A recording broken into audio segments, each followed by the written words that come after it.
цэцгийн дүгнэлтийг хувь гишүүнийхээ хувьд бол бас хүлээж авах боломжгүй гэж харж байгаа. За сая бас зөвхөн гишүүний хэлсэнчлэн бид нэр төлөөллийн одоо бүрэн бүтэн төлөөлөл байх, чиг төлөөлөлтэй байх.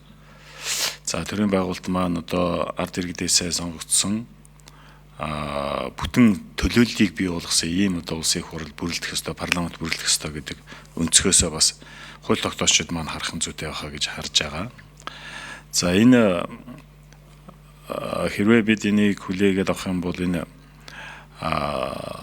чөлөөт сонголт гэдгийн ард тал дээр зарим нэгэн тойргийн төлөөлөл хаягдах юм магадлал байна гэж бол миний хувьд бол харж байгаа.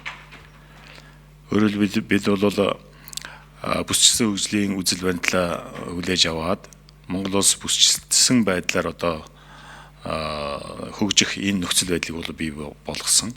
За ингээд бол нэг тойрог дээр бол 3-4 одоо аймаг харьяалагдж байгаа. Тэгээ энэ хүрээнд бол бас тодорхой онцлог бий. Зарим аймагуд бол ард иргэдийн оршин суугчдын хувьд төвлөрөл нь илүү болсон. За иргэдийн хувьд бол арай илүү одоо иргэдийн одоо төвлөрөл нэг талдаа бол гарсан байх жишээтэй. Тэгэхээр бид нар энийг одоо жигд болохын тулд бүсчилсэн байдлаар хөгжих гэсэн энэ том онолыг бол гаргаж ирсэн шүү. Тэгэхээр энэтэй уялдаад магадгүй зүгээр хэрвээ энэ байдлаар цэцгийн төгөлтийг хүлээж аваад явах юм бол магадгүй зарим нэг аймаг дээр өөрөөр хэлбэл төвлөрөл багтаа ийм аймаг дээр төлөөлөлгүй болох ийм нөхцөл бас бий болох байдал бол харагдаад байна. За нөгөө талаар бид нэр шудраг сонголтыг явуулах нөхцөл байдлыг бол төр бий болох ёстой. Өөрөөр хэлбэл сонгуулийн тухай хуулиндаа энийг бол заашгүй оруулах ёстой. Тэгэхээр тэр утгаараа бол магадгүй бид нэр бас зарим нэгэн асуудлыг бол хөндөж харах зүйтэй байх гэж бодож байна. Санал худалдаж авахтай холбоотой асуудлууд, нөгөө нэг амьдрал дээр гараад идэг цар цааны нүүдэл гих мэтчлэн ийм асуудлуудыг бас хаах боох.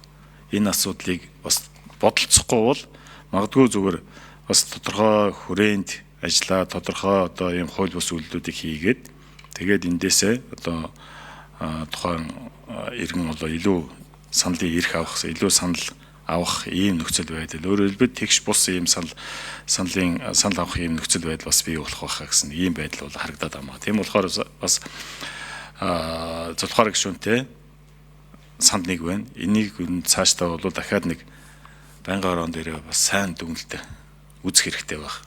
Хилцэж явах үеийн протоколыг бас харах хэрэгтэй байх. Тэгээд дээрэс нь ер нь гишүүд маань бол дахин нэг сайн үндслийг бол харах зүйтэй байхаа гэж бодож байгаа. Тийм болохоор дараагийн одоо байнгын орон дээр энэ саналыг бас харж үзэж дахин нэг тойрж суужж хуралдаж энэ талаар дүгнэлтэн дээр үндслүүдийг бас нэг үзэх зүйтэй байхаа л гэж харж байгаа шүү.